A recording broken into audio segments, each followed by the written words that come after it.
Cikgu 360 Lemang. Raya! Let's go! Bijak je orang zaman-zaman dulu. Dia letaknya apa? Dia letaknya daun pisang untuk dibalutnya lemang ni. Kenapa Rupanya kajian dah menunjukkan daun pisang ada antibacterial property. Tahan lama lah sikit lemang tu. Bijak orang zaman dulu. Bukan setakat tu je. Semasa penyebaran Islam di kawasan kita dulu, ulama sangat menekankan halal dan bersih. Jadi instead of masak lemang guna buluh saja, letak daun pisang supaya lebih bersih. Lemang dimasak daripada luar ke dalam.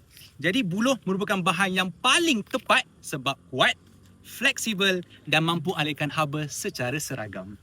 Lemang biasanya dimasak dalam bekas buluh berbentuk silinder. Jadi kalau awak makan satu buluh ni dan awak nak anggarkan berapa isi padu yang awak dah makan, awak just gunakan formula silinder pi r square. H dapatkan R dia, dapatkan H dia, masuk ke kalkulator, tekan, dapatlah isi padunya.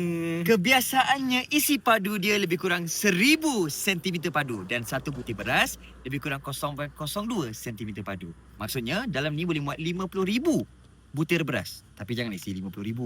Biasa orang isi separuh je. Selebihnya santan dan nak tunggu dia kembang. Buluh.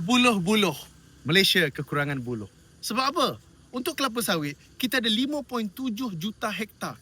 Dan getah pula kita ada 1.17 hektar.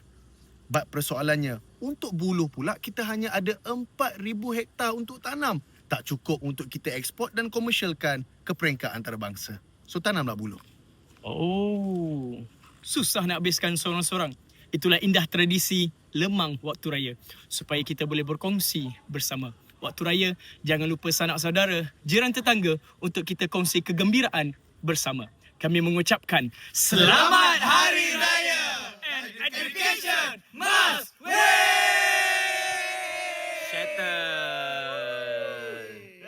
Raya, jom kita raya. Senyum hati gembira. Raya, jom kita raya. Jangan asyik 6 saja.